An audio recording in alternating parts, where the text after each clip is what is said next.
Warahmatullahi wabarakatuh. Alhamdulillah nahmaduhu wa nasta'inuhu wa nastaghfiruh wa na'udzu billahi min syururi anfusina wa min sayyiati a'malina. May yahdihillahu fala mudilla lahu wa may yudlil fala hadiya lahu. Asyhadu an la ilaha illallah wahdahu la syarika lah wa asyhadu anna Muhammadan abduhu wa rasuluh. Allahumma sholli ala nabiyyil karim sayyidina wa maulana Muhammadin wa ala alihi wa man tabi'ahum bi ihsan ila yaumiddin. Wa in astaqal hadis kitabullah wa khairul hadi hadi Muhammadin sallallahu alaihi wasallam wa syarrul umuri muhdatsatuha wa kullu muhdatsatin bid'ah wa kullu bid'atin dalalah wa kullu dalalatin finnar. Kaum muslimin, bapak-bapak, ibu-ibu yang dirahmati Allah Subhanahu wa taala.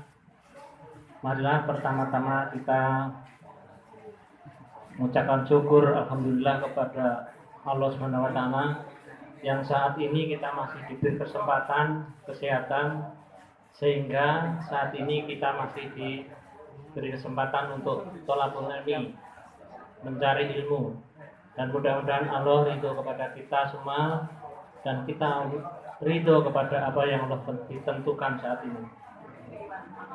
Kaum muslimin rahimakumullah, salawat dan salam kita selalu curahkan kepada junjungan kita Nabi Muhammad sallallahu alaihi wasallam beserta keluarga, sahabat, tabi'in, dan kita mengharap syafaat beliau kelak di yaumil akhir. Kaum muslimin rahimakumullah, kami ucapkan matur nuwun abid rawuhipun Ustaz Adi Abdillah yang nanti akan memberikan tausiahnya kepada kita semua. Tetapi sebelum kita mendengarkan tausiah beliau, ada beberapa pengumuman yang perlu kami sampaikan. Yang pertama, infak kemarin ada 270.000, alhamdulillah. Dan untuk sarana saat ini jadi saldo nol ya. Bahkan itu sudah ada yang memberikan snack gratis sebagian, tapi sebagian masih beli. Nah, kemudian kalau nggak dikasih snack, ada yang meningkatkan snacknya mungkin min. Jadi sekarang ini saldo nol. Ada kemudian saldo untuk santunan anak yatim masih 200.000 dan saldo kitanan gratis 100.000. Jadi saldo ada 300.000, itu 100 untuk kitanan, yang 200 untuk santunan anak yatim. Tetapi alhamdulillah yang mau kita kitan itu masih belum sudah dikitan. Jadi malah kemarin ke tempat kami kok lama nggak datang, teko-teko niku pun disupiti. Jadi sakniki tesih akan mencari melih sinten sih kersa disunati gratis nggih. Untuk anak yatim. Kalau memang nggak ada anak yatim ya terpaksanya nanti bisa anak yang kurang mampu.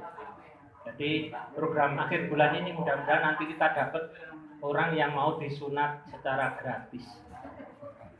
Kemudian yang selanjutnya, mari sebelum kita mendengarkan tausiah beliau Bapak Ustadz Adi Abdillah, mari kita membaca Al-Fatihah bersama-sama nggih. Tunggal kali 3.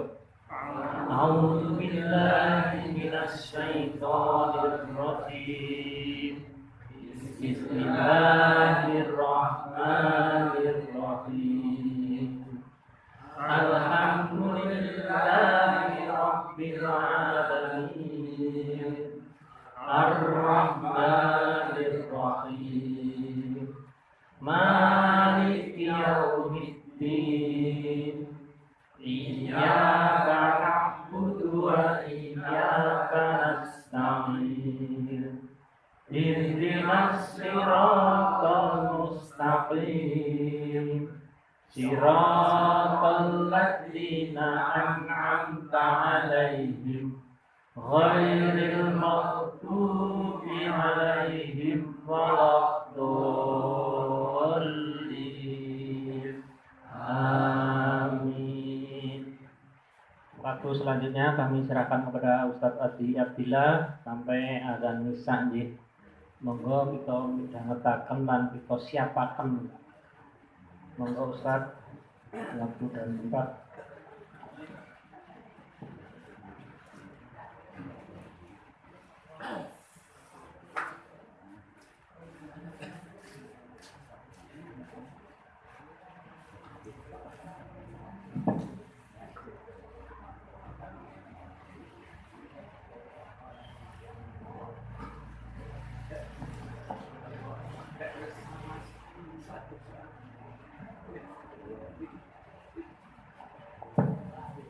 Bismillahirrahmanirrahim.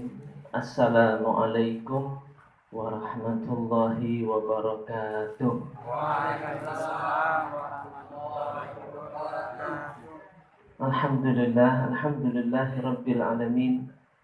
Alhamdulillah ala nikmatil iman wal islam. Allahumma salli wa sallim wa barik ala nabiyyina Muhammadin wa ala alihi wa ashabihi wa azwajihi wa dzurriyyatihi wa man tabi'ahum bil ihsan ila yaumiddin. Yang saya hormati para Ustadz Unta, Bapak Sembodo, Pak Riswanto, dan para jamaah semua, Bapak Ibu yang dicintai Allah Subhanahu wa taala. Sehat Bapak Ibu? Ibu sehat Bu? Saya Bu? Ada yang punya penyakit asam urat? Banyak. Gila jamaah ini suka ngapusi. Kan dia ditekoni, apa kabar? Sehat. Ada yang punya asam urat? Banyak. Gak konsisten itu. Kalau alhamdulillah, kalau kita Bu ya, ditanya orang apa kabar? Alhamdulillah sehat. Pun titik. Kadang orang-orang sepuh, yang sepuh nih kok. Mbak, pripun kabare Mbak? Nggih, alhamdulillah sehat. Nggih, sehat-sehate wong tuwa Mas Adi. Itu sebenarnya tidak sedang alhamdulillah, tapi sedang ngeluh. Lho kok sehat-sehate wong tuwa pripun, Mbak? Nggih, sehat mung dengkule wae teol-teol niki Mas. Itu artinya mengeluh sebetulnya, tidak mengucapkan alhamdulillah. Kita itu sholat. Kemarin saya batin Pak, pas sholat subuh itu baca alhamdulillahirabbil alamin. Pagi-pagi sudah disuruh memuji Allah. Walaupun lagi sakit, istri lagi kurang sehat, disuruh memuji Allah, disuruh bersyukur. Lagi sempit, lagi lapang, lagi susah, lagi senang, Allah tidak mau tahu. Bangun tidur harus memuji Allah. Alhamdulillahirabbil alamin. Puji Allah. Alhamdulillahirabbil alamin. Ar-Rahmanir Rahim. Maliki yaumiddin. Suruh ingat hari kiamat. Urip, hidup ada batasannya, ada waktunya, ada batasannya. Nanti ada hari pembalasan. Maka kita itu sehari 17 kali suruh mengucapkan Maliki yaumiddin. Iyyaka na'budu wa iyyaka nasta'in. Disuruh minta sama Allah doa. Lagi lapang, meskipun lagi sehat, meskipun lagi berjaya, suruh tetap minta sama Allah. Biar apa? Hatinya itu selalu ingat kepada Allah, terikat kepada Allah. Sehari 17 kali Allah tidak peduli. Kita butuh atau tidak sama Allah, suruh minta. Kita lagi susah, lagi sedih, pokoknya suruh puji Allah. Supaya apa? Kita ini terus hatinya ingat kepada Allah Subhanahu wa ta'ala. Subhanallah. Alhamdulillah. Dan alhamdulillah lagi 2 pekan yang lalu betul, setengah bulan yang lalu saya di WA dari seorang staf teman saya Pak Disarjito, dikabari bahwa pasien COVID di sana sudah 0%. Sudah setengah bulan yang lalu sudah tidak ada. Pas bulan Maulid Rabiul Awal tak WA petugasnya sana yang khusus menangani bagian COVID. Saya tanya, gimana pasien COVID Mbak sekarang? Alhamdulillah Ustadz, di bulan Rabiul Awal ini yang tadinya Satu gedung 3 lantai, satu lantai banyak kamar itu. Satu lantainya banyak kamar.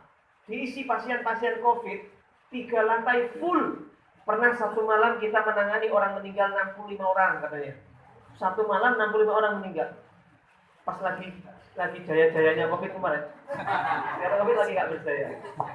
Ini lagi berjaya-jayanya. Nah, bulan ini, Rabiul Awal kemarin, pas bulan Maulid itu, bulan ini dari 3 lantai yang dipakai tinggal 1 lantai, itu pun 1 lantai hanya 3 kamar yang dipakai. Nah, 2 pekan yang lalu, saya di WhatsApp sama beliau, dikabari sudah 0%. Sekarang bangsal COVID sudah dipakai hanya untuk pasien TBC. Bukan pasien COVID lagi, tapi pasien TBC. Alhamdulillah. Alhamdulillah, bersyukur. Bapak Ibu rahimakumullah yang dicintai dan dimuliakan Allah. Ada pertanyaan? Saya persilahkan. Ada pertanyaan, Bu? Tidak ada? Baik, kalau sudah tidak ada, mari kita akhiri pengajian kita. Tidak ada pertanyaan, selesai, Pak. Alhamdulillah kita berkumpul di sini dalam rangka bermajlis ilmu, ya, Bapak Ibu. Alhamdulillah, ini pahalanya besar sekali. Pahalanya menuntut ilmu itu besar sekali. Sampai Rasulullah bersabda kepada sahabat Abu Dzar Al-Ghifari, "Ya Abu Dzar, la antaghdu fata'allama ayatan min kitabillah. Khairul laka min an tusalli mi'ata rakaah." Ya Abu Dzar, engkau pergi menuntut ilmu, cari 1 ayat saja. Kamu menuntut mempelajari 1 ayat, bukan 1 surat. Hanya 1 ayat. Min kitabillah, kata Rasulullah. Dari kitab Allah. Khairul laka min an tusalli mi'ata rakaah. Lebih baik bagimu itu daripada engkau sholat sunnah 100 rakaat. Pernah Pak sholat sunnah 100 rakaat? Nanti Bu. Terawih sholat wis teklek wis gemeter sih iki lho. Oh nek imame bacane agak dawa. Waduh, imame suwe iki mesti suwe. 11 rakaat. Ini hadir di majelis yang cuma setengah jam, isya entar lagi setengah jam. Cuma setengah jam, ustadznya hanya membahas 1 ayat. Itu lebih baik daripada sholat sunnah 100 rakaat. Dan Rasul Shallallahu Alaihi Wasallam ketika meninggal tidak mewariskan harta, tidak mewariskan pangkat jabatan dunia, tapi yang diwariskan Rasulullah untuk umatnya adalah ilmu pengetahuan. Maka kalau kita datang ke sini, itu kita mencari warisannya Nabi. Kalau kita dapat ilmu dari majelis-majelis ilmu yang kita rauhi, kita datangi, berarti kita dapat warisannya Rasulullah Sallallahu Alaihi Wasallam. Kalau ada keluarga yang dapat warisan, berarti termasuk ahli waris. Betul Pak? Dalam keluarga, ya, yang dapat warisan itu ahli waris.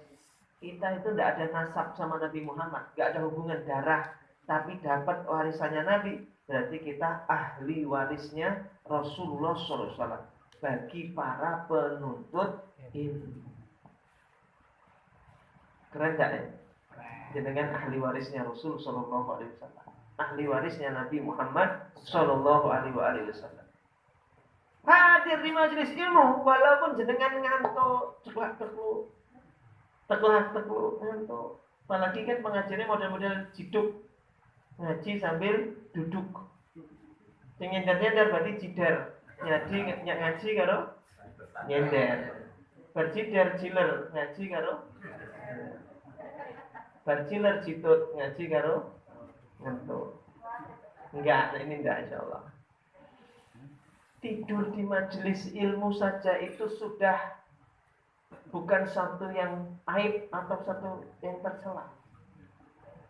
Bapak Ibu, dikisahkan seorang ulama, ini kisah nyata nih. Ada seorang ulama, orang soleh, punya ponakan Pak. Ponakannya ini dugal. Anak cagi cah dugal, sholatnya bolong-bolong, kadang sholat kadang ora. Cah dugal lah Pak, balapan pun ini. Pamannya ini orang soleh, termasuk orang ahli ilmu. Bilang keponakannya, "Nak, besok kamu ikut paman pengajian. Wah, enggak. Anak yang ngono iki ajak pengajian ra gelem. Enggak mau. Pamannya marah. Pokoknya enggak mau paman. Pokoknya kamu besok ikut paman pengajian. Dipaksa. Akhirnya dia enggak enak sama pamannya. Berangkat ikut. Karena pamannya tuh pengen dia tuh jadi soleh, Pak. Enggak pernah sholat, dolan, balapan, wah ngerokok. Wis bukan cuma ngerokok, mungkin narkoba. Wis gitulah anak-anak nakal tawuran. Hadir di majelis ilmu, hadir di majelis pengajian, duduk tidur. Pamannya di samping ustadznya, isin banget delok ponakane, turu ning soh pertama mana? Aduh ponakku. Kok malah turu? Sekali-kalinya diajak pengajian malah tidur, turu. Jilor mau ngaji karo molor. Pulang pengajian dimarahi sama pamannya. Nah, kamu tuh bikin malu paman. Paman ngajak kamu pengajian kok malah kamu tidur di depan lagi. Malu paman, malu. Besok kamu berangkat lagi sama paman tapi gak boleh tidur. Diem aja dia. Besoknya pas mau diajak ternyata meriang. Tapi bukan COVID, bukan. Ini semua kejadian masa udah lama. Meriang, sakit, demam, akhirnya semakin parah. Pamannya mau ngajak lagi, udah gak mampu dia diajak karena udah parah sakitnya, meninggal dunia. Ponaknya meninggal. Cah dugal, cah nakal, preman, suka balapan, sholat bolong-bolong, malah sering gak ada sholatnya. Punya amalan cuma satu, hadir di majelis pengajian, kui pun tidur di majelis, meninggal. Pamannya gedul banget, ya Allah. Ponakanku belum sempat beramal soleh, belum punya amalan yang dibanggakan, sudah keduluan meninggal. Setelah berapa hari pamannya mimpi ketemu ponakannya. Ditanya, "Nah, gimana keadaanmu sekarang di alam kubur?" "Alhamdulillah paman, Allah muliakan saya, Allah lapangkan kubur saya." "Loh kok bisa? Kamu di dunia itu amalanmu ki apa?" "Loh paman lali. Paman kan pernah ngajak saya hadir di majelis pengajian." "Loh, kamu kan tidur di pengajian." "Paman, memang saya tidur di pengajian, tetapi Allah ampuni dosa-dosa saya karena hadir di majelis ilmu." Subhanallah. Semakin semangat turu neng pengajian. Gitu nggih. Nggih Bu. Bu. Bu. Pun sare. Oh ya. Di absen. Jadi hati itu. Suatu ketika Syekh Abdul Qadir Jailani, Pak, dalam kitab menakibnya, biografinya. Suatu ketika beliau itu, ini dalam kitab Karamatul Aulia, ya, karomahnya para auliyanya Allah Subhanahu Wa Taala. Tapi ada loh Pak, orang yang nggak percaya wali, nggak percaya aulia.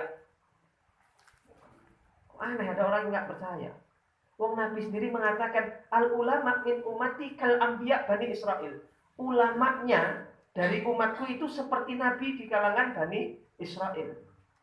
Kalau jenengan lihat Nabi Musa bisa belah laut itu Bani Israel. Jenengan lihat Nabi Isa itu termasuk Bani Israel. Jenengan lihat nabi-nabi terdahulu itu kebanyakan Bani Israel. Nabi Yusuf itu Bani Israel. Dan sebagainya. Nah, ulamanya umatku kata Rasulullah itu setara dengan nabi-nabi Bani Israel. Mereka punya mujizat, para auliyanya Allah ini punya karomah. Waktu itu ada beberapa hari yang lalu ada seorang ibu-ibu zuriatnya Rasulullah SAW. Ibu-ibu ini masih zuriatnya Rasulullah SAW, masih nasabnya kesambung ke Rasulullah. Datang ke rumah itu Pak. Beliau itu ngomong jenengan begini-begini. Semua yang kami rahasiakan itu beliau tahu. Kok isu yang ngasih tahu siapa? Yang hanya tahu saya sama istri itu dia tahu. Itu orang yang punya karomah dari Allah Subhanahu Wa Taala. Dia cerita di rumahmu begini-begini kan, dia begini-begini cerita. Ini orang soleh. Ikut hadir di majelis ilmu. Masuk surga insya Allah. Nah Pak, kembali ke Syekh Abdul Qadir Jailani. Beliau itu Pak, Syekh Abdul Qadir Jailani itu ketika ngisi pengajian di hadapan murid-muridnya, satu muridnya itu tidur di depan. Lalu Syekh Abdul Qadir Jailani berdiri, muridnya kan tidur di depan, duduk di depannya persis. Ini muridnya tidur, gitu. Syekh Abdul Qadir Jailani duduk di depannya persis, dilihatin gini. Begitu santrinya, muridnya bangun kaget, di depan itu gurunya. Ya Allah guru, guru, malu saya. Ya Allah guru, maafkan saya, ketiduran guru. Malu muridnya itu di hadapan Syekh Abdul Qadir Jailani. Apa kata Syekh Abdul Qadir Jailani? Muridku, ingat-ingat pesan Rasulullah tadi. Diingat-ingat pesan Rasulullah tadi. Dah gurunya berdiri, balik lagi duduk di tempatnya. Muridnya bingung. Kenapa bingung? Kok gurunya tahu dia tadi ketika pengajian tidur itu ngimpi ketemu Rasulullah dan Rasulullah ngasih tahu, ngasih beberapa pesan, ngasih beberapa nasihat. Syekh Abdul Qadir Jailani ngasih tahu, ingat-ingat pesan Rasulullah tadi. Muridnya itu Masya Allah, gurunya itu luar biasa, kasyafnya. Dibuka, hijabnya itu sudah dibuka oleh Allah Subhanahu wa Ta'ala. Maka saya itu Pak, kalau pengajian ada jamaah tidur, kalau ngomong nggak marah, biasa aja, santai kalau ngomong. Mungkin lagi mimpi ketemu Rasulullah. Saya harus usul, jamaah anggaling dulu. Oh, mungkin lagi mimpi ketemu Rasulullah. Jadi hadir di majelis ilmu itu pahalanya besar. Kenapa sih orang kok bisa tidur di majelis ilmu? Karena Rasulullah memang mengendikam, majtama'a qaumun, tidaklah berkumpul satu kaum fi baiti min buyutillah, di rumahku, berkumpul di rumahku, di antara rumah-rumahnya Allah itu hadir di majelis, yazkurunallah, mereka berzikir kepada Allah, atau yasluna kitab Allah wa tadarusunahu, mereka baca kitab Allah, mempelajari kitab-kitab Allah, mempelajari kitab Allah Al-Quran, illa nazalat alaihimus sakinah, melainkan Allah turunkan di tengah-tengah mereka ini, dihadirkan ke hati mereka ini sakinah, ketenangan. Wong nek tenang, sakinah, tenang, ayem, saking sakinah suwi-suwi sehari tidur. Karena apa? Tenang, sakinah. Allah turunkan sakinah. Wa ghasyiyatuhumur rahmah, dan Allah selimuti orang-orang yang hadir di majelis itu dengan rahmatnya Allah. Wa hafathumul malaikah, malaikat full penuh hadir di majelis ilmu, mendoakan mereka, mohonkan ampun untuk mereka kepada Allah atas dosa-dosanya. Wa dzakarallahu fi man indah, dan Allah nyebut-nyebut namanya di hadapan para malaikat dan penghuni langit yang lain, disebut-sebut namanya. Itulah ada bapak ini ikut hadir di majelis ini, ada si ibu ini hadir di majelis ilmu, disebut-sebut oleh Allah Subhanahu wa Ta'ala. Jadi hadir di majelis itu pahalanya besar. Dua, Pak, keutamanya hadir di majelis seperti ini, hidupkan majelis. Allah itu akan tinggikan derajat orang yang beriman dan berilmu beberapa derajat dibandingkan yang lain. Yarfa'illahu alladhina amanu minkum walladhina utul ilma darajat. Allah akan mengangkat derajat orang-orang yang beriman dan berilmu beberapa derajat dibandingkan yang lain yang tidak beriman dan tidak berilmu atau kurang ilmu. Masya Allah Bapak Ibu, suatu ketika setan ini Pak, dan dikisahkan masuk ke dalam masjid mau goda orang sholat. Orang itu lagi sholat, setan mau ganggu. Setan tuh melihat ada orang lagi tidur, setan langsung dredeg ketakutan. Ngelihat orang tidur, setan malah ketakutan. Setan langsung keluar dari masjid. Masjid apa namanya? Baitul Hidayah. Setan langsung metu ke masjid Baitul Hidayah gara-gara delok wong turu. Padahal dia masuk masjid niatnya ganggu orang yang sedang sholat. Pas keluar, nah ini ada dua riwayat. Ada yang mengatakan itu Rasulullah yang melihat iblis atau melihat setan. Yang kedua adalah setan bertemu dengan setan. Ditanya, hei, kenapa kamu lari dari masjid seperti orang ketakutan? Saya itu mau ganggu orang sholat di masjid, tapi gara-gara ada orang tidur, saya takut, saya lari. Kamu tuh aneh. Kamu sama orang sholat nggak takut, sama orang tidur malah takut. Aneh nggak Pak? Aneh dong. Setan itu menjawab, masalahnya bukan sholat atau tidurnya. Masalahnya yang sholat itu orang bodoh dan yang tidur itu orang berilmu. Saya lebih takut dengan tidurnya orang berilmu daripada sholatnya orang bodoh. Orang bodoh kalau sholat tak colek sedikit aja wis lali. Iki mu rakaat kepiro? Orang bodoh kalau sholat dicolek sidik karo setan wis lali. Kadang Allah berdiri tuh bersujud, berdiri Allahu Akbar. Harusnya baca alhamdulillahirabbil alamin. At-tahiyatul mubarakatus shalawat. At-tahiyat iki salah baca. Dicolek setan. Saya lebih takut dengan tidurnya orang berilmu, tidurnya ulama daripada ibadahnya orang bodoh. Saking tingginya derajat orang yang berilmu. Orang berilmu itu tidur baca doa. Tidurnya dijaga oleh malaikat. Sementara orang bodoh ibadahnya belum tentu diterima. Lah masbuk. Imam lagi ruku. Dia masbuk loh, terlambat. Itu Pak. Perintahnya Nabi apa kalau masbuk terlambat? Imam sedang rukuk, perintahnya apa? Langsung mengikuti gerakan imam. Imam lagi sujud, ikut sujud, rukuk. Nah, salahnya dia itu begini. Imam rukuk, dia datang langsung Allahu Akbar. Itulah orang yang sholat tapi tidak pakai ilmu. Itu yang kata para ulama dalam kitab Al-Fiqh wal-Islam Adilah itu sholatnya tidak sah. Kok bisa tidak sah Mas Adi? Karena dia belum takbiratul ihram. Dia itu takbir apa begini? Allahu Akbar. Mestinya takbirnya berapa kali? 2 kali. Pertama takbir masuk sholat namanya takbiratul ihram. Allahu Akbar, Allahu Akbar. Takbir pertama masuk sholat, takbir kedua istiqol, perpindahan dari berdiri menuju ruku. Tidak langsung takbir sekali langsung ruku. Makanya kata setan, saya tidak takut dengan sholatnya orang bodoh. Sholatnya dia belum tentu diterima oleh Allah Subhanahu wa Ta'ala. Masya Allah. Bahkan Bapak Ibu ketika Allah hendak menciptakan Nabi Adam, Allah berfirman, qala rabbuka lil malaikah inni ja'ilun fil ardi khalifah. Aku hendak menciptakan seorang khalifah di muka bumi, kata Allah. Maksudnya Nabi Adam. Hendak menciptakan seorang khalifah Nabi Adam. Para malaikat itu protes. Dalam arti bertanya kepada Allah. Bertanya kepada Allah.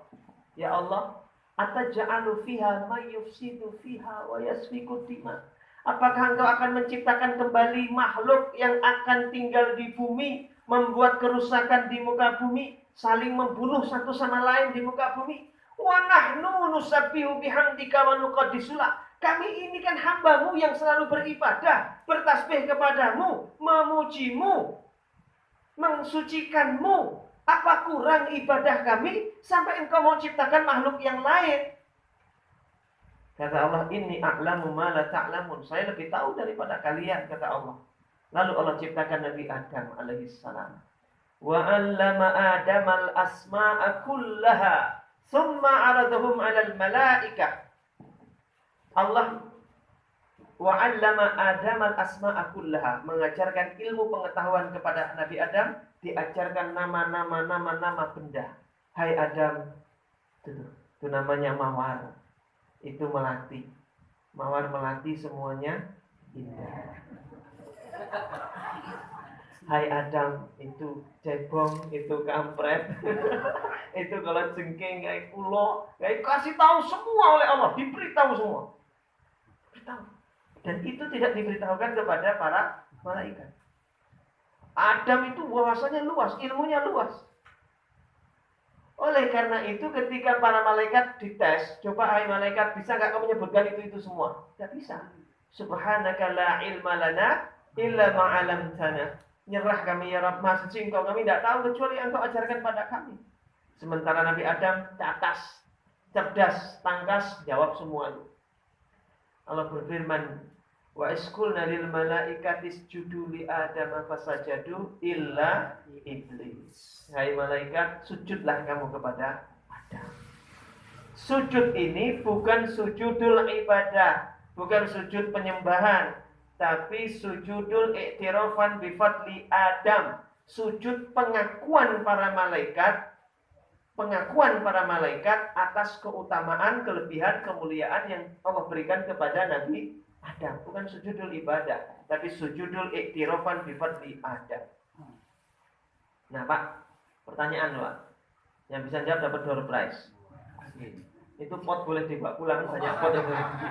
Izin Pak Riswanto nanti. Kan Allah berfirman, wa isqulna lil malaikah, kami perintahkan kepada malaikat sujudlah kepada Adam.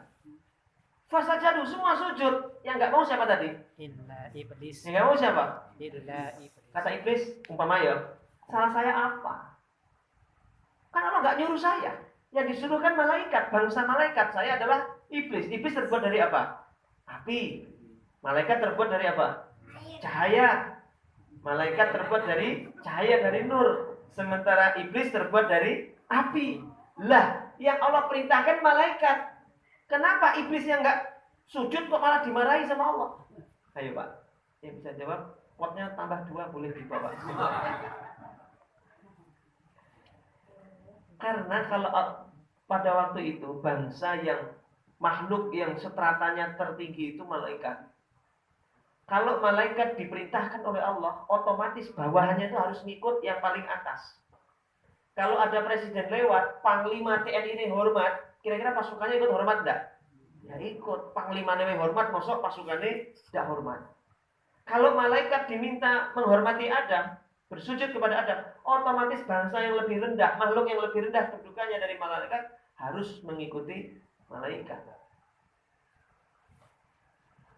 Dosanya dosanya iblis kan cuma satu Bapak Ibu ya. Betul enggak? Apa dosanya? Ya, maksud Sombong, merasa diri benar. lebih baik daripada Adam. Khalaqtani min nar wa khalaqtahu min tin. Saya dari api, lebih keren, lebih gagah. Dosanya mau siji, Pak. Saya tanya, iblis pernah syirik enggak? Enggak. Enggak, dia aja nyembah Allah kok. Dia tahu hari kiamat, tahu surga neraka. Iblis itu tahu kekuasaan Allah, tahu kebesaran Allah, tahu bercakap langsung dengan Allah, pernah. Maka iblis itu tidak pernah berbuat syirik. Dosanya hanya satu, sombong. Itu menyebabkannya keluar dari surga. Mung dosanya siji. Awake dhewe dosane piro? Ora usah gaya. Makanya ora usah gaya. Kalau iblis itu penting iblis mungkin barangkali. Cuman sayangnya iblis itu disuruh tobat tidak mau. Tapi kalau kita insya Allah tobat semua insya Allah ya. Paling enggak habis sholat kita baca istighfar. Itulah makanya Nabi Adam itu pernah iri. Iri dalam kitab Tambihul Ghafilin itu Nabi Adam itu iri kepada umatnya Nabi Muhammad itu 4 hal.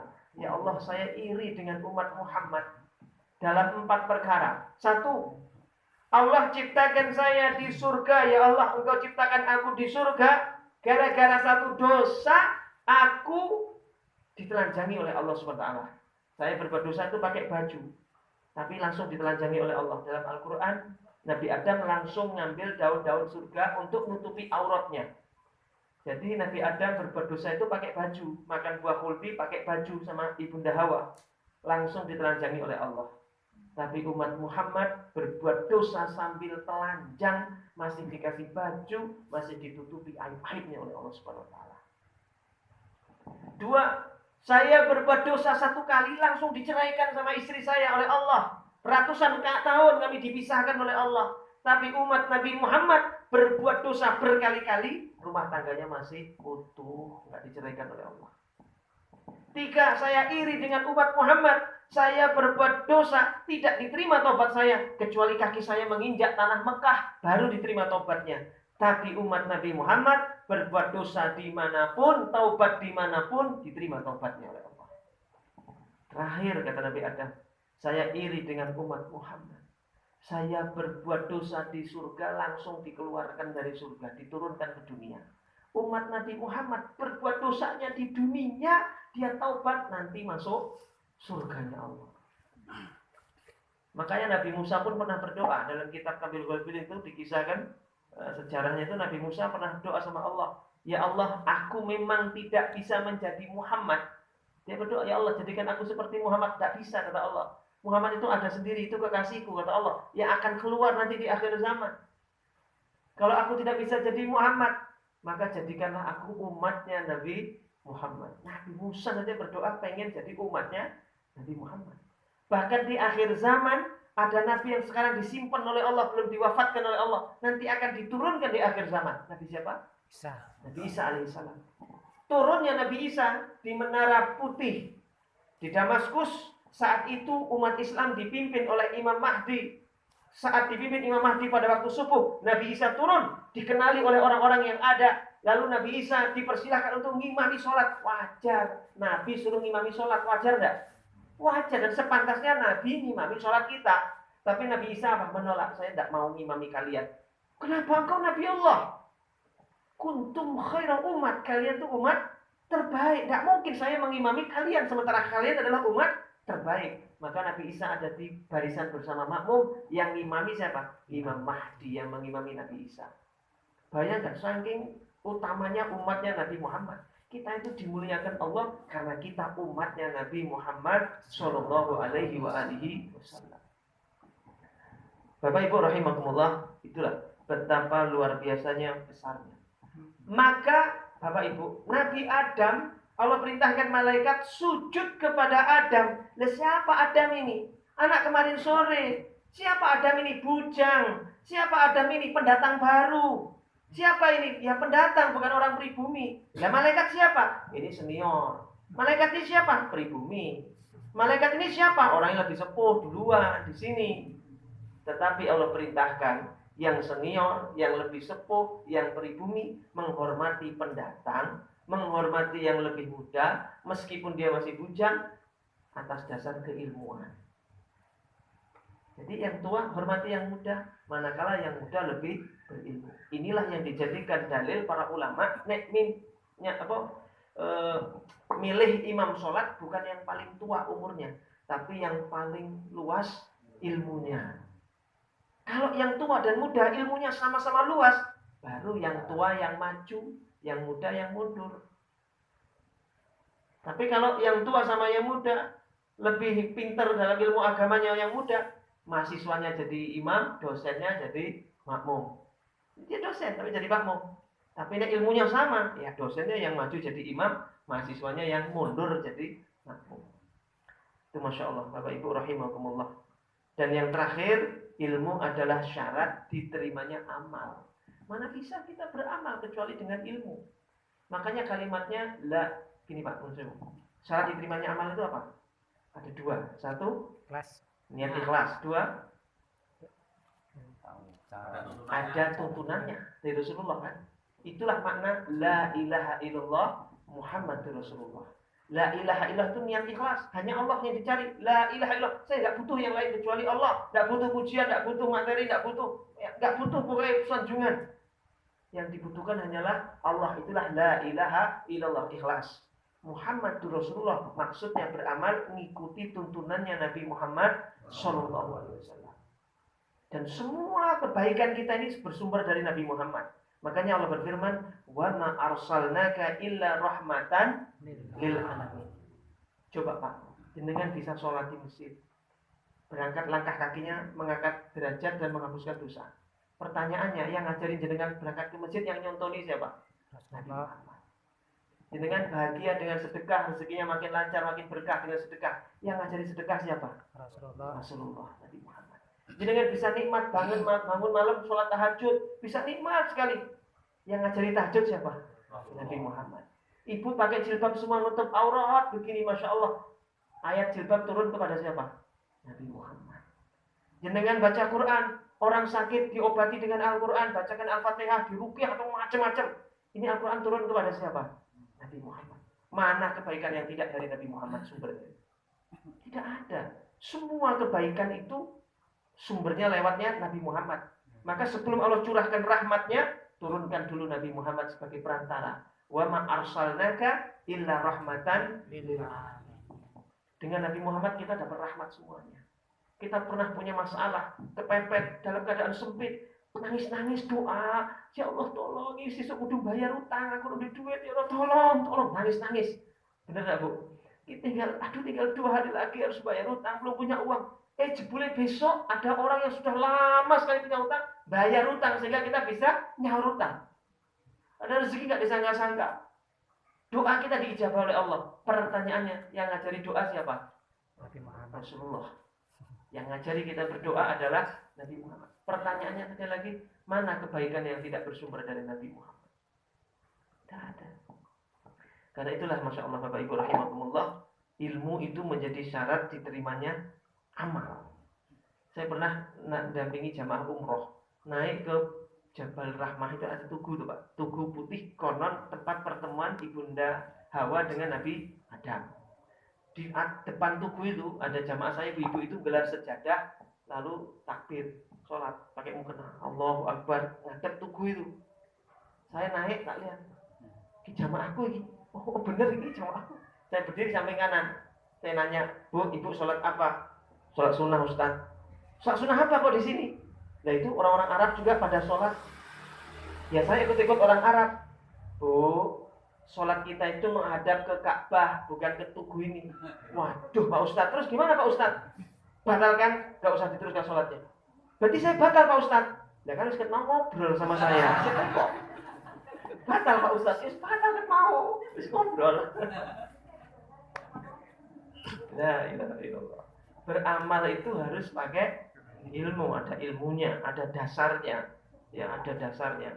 Maka Bapak Ibu rahimakumullah, kita hadir di sini, mudah-mudahan ini bagian dalam rangka untuk menuntut ilmu supaya amal-amal kita diterima oleh Allah Subhanahu wa taala.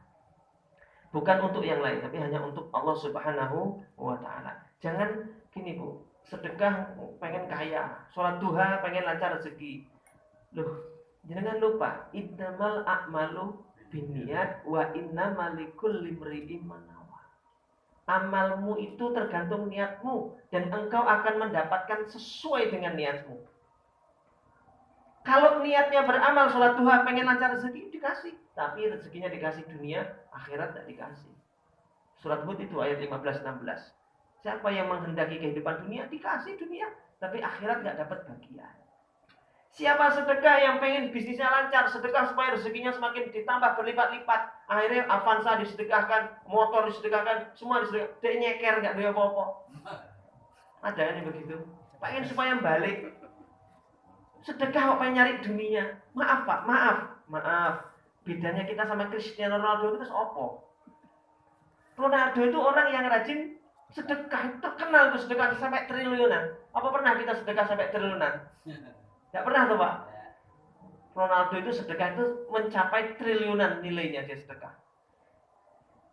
Apa bedanya kita sama dia nanti? Bedanya kalau kita itu bersedekah untuk mencari ridhonya Allah, bukan untuk mencari dunia. Kalau mencari dunia itu bukan wilayah kita, ya, bukan untuk wilayah kita. Dan Allah itu nggak bagi rezeki berdasarkan banyak-banyakan sholat. Sahabat Nabi itu rajin sholat duha, rajin tahajud, banyak yang miskin. Sayyidina Ali itu termasuk sahabat paling miskin. Abu Dzar Al-Ghifari sahabat paling miskin. Kurang apa ibadahnya pada Allah Subhanahu wa taala? Kalau Allah bagi rezeki berdasarkan banyak-banyakan ibadah, banyak-banyakan sholat duha, banyak-banyakan zikir, banyak-banyakan puasa, mestinya wong Cina-Cina kayak kira-kira apa?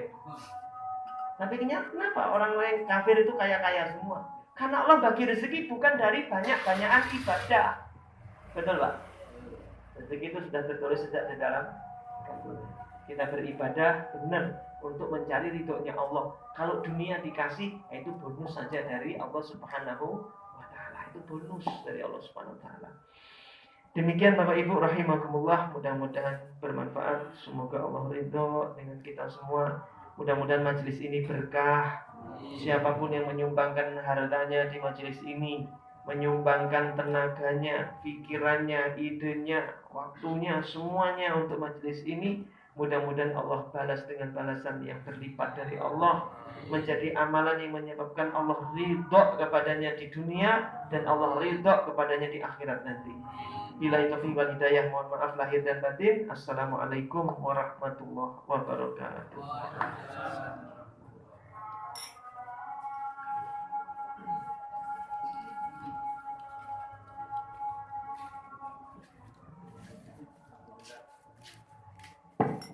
Alhamdulillahirabbil alamin. Saya mengucapkan jazakallahu khairan katsiran kepada Ustaz Adi Attillah. Mudah-mudahan beliau mendapatkan ganti yang lebih baik dan mudah-mudahan ilmu kita bermanfaat, karena tadi kan ngendika al ilmu qablal qauli wal a'mal. Ilmu itu sebelum ngomong dan sebelum beramal. Jadi kita mencari ilmu dulu, baru ngomong, baru beramal. Jadi intinya seperti itu. Mudah-mudahan bermanfaat bagi kita semua. Dan apabila kami dalam membacakan bahwa acara di malam hari ini kurang berkenan di hati Bapak Ibu sekalian, kami mohon maaf yang sebesar-besarnya. Mari kita sambuni dengan bacaan kafaratul majlis dan hamdalah. Subhanaka Allahumma wa bihamdika asyhadu an la ilaha illa anta astaghfiruka wa atubu ilaik. Alhamdulillahirabbil alamin. Wassalamualaikum warahmatullahi wabarakatuh.